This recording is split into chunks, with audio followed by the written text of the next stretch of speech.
Ready? In 3, 2, 1.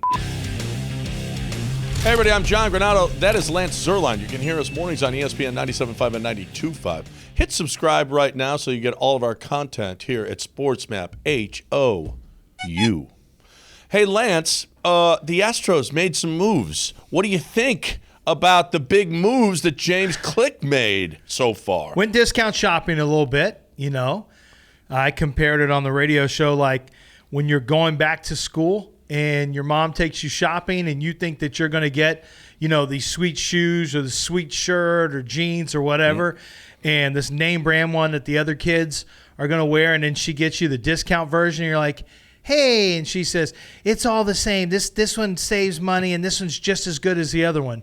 I feel like James Click, Astros fans thought they were going to get the high-end shoes and the high-end shirts and all that stuff with Contreras and Castillo and Josh Bell, and instead they got the discount versions with Trey Mancini and Christian Vasquez, and then they got a left-hand pitcher and Will Smith as well. Honestly, though, John, I'm not mad at it at all. I'm happy that the Astros didn't lose their very top prospects. I'm happy that they didn't lose a starting pitcher, as had been rumored that a starting pitcher might have had to go for Josh Bell. I'm actually okay with it. The Astros needed some help in the roster, but I don't think they needed a complete overhaul necessarily. And I really wouldn't.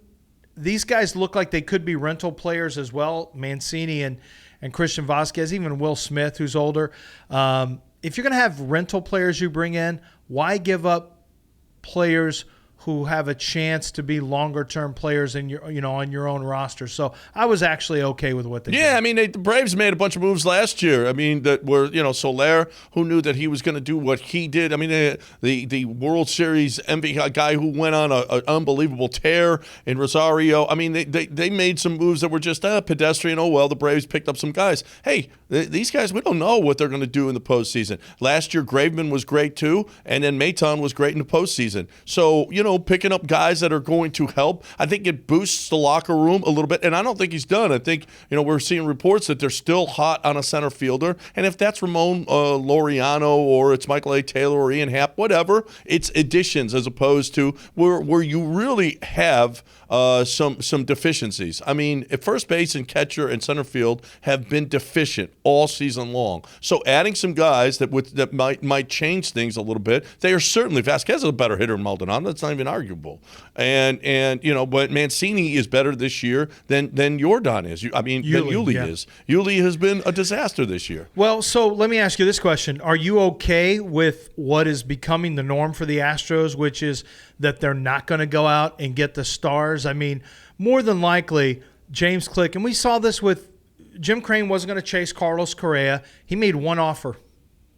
Even when Carlos said, hey, I got a short-term offer, you want to match that? Yeah. The Astros didn't even, as you said, they didn't even pick up the phone. They weren't interested. They have a way of doing business. They're never going to deviate. I'm okay with it.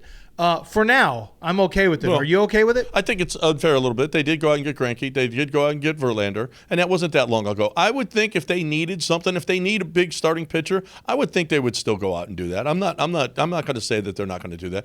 They didn't need a huge bat. They didn't need a Juan Soto. They're not going to do that. They're certainly not going to do that. When a dude turns down $440 million, that ain't Jim Crane. That ain't what he's about. And I'm okay with that too. Whoever gets Juan Soto is going to have to pay for it. And I'm not sure that one guy is worth $500 million. I'm just not convinced because it hasn't worked out so far for any team ever. Let me bring up a different question then.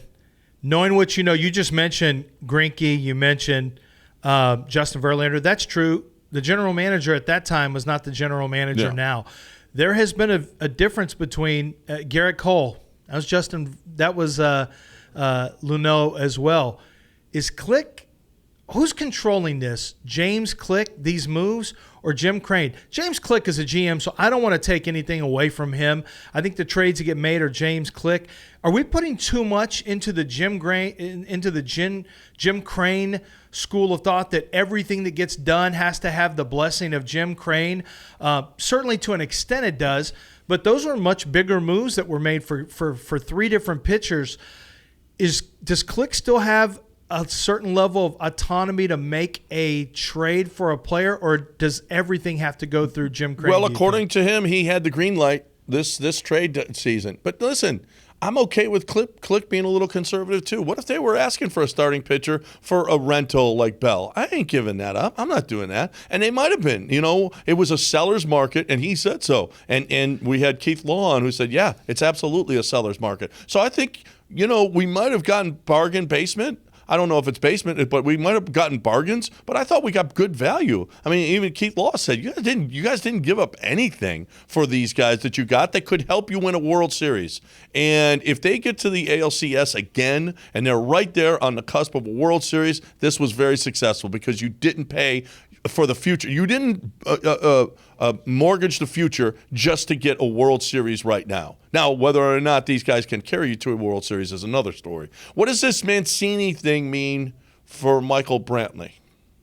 Well, I think, so Brantley's been out since June 26th, June 28th, since the end of June.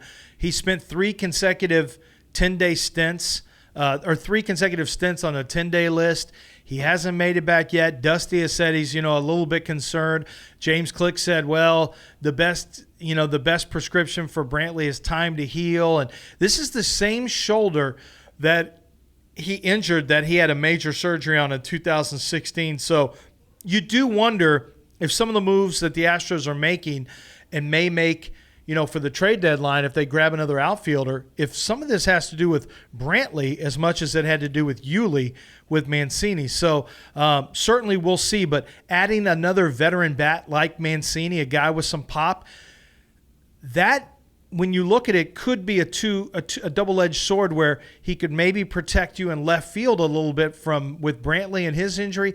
Maybe Yuli's going to play more first base than we realize, and maybe Mancini's going to play a little more left field. I could see both of them being on the field a lot, and especially with Dusty.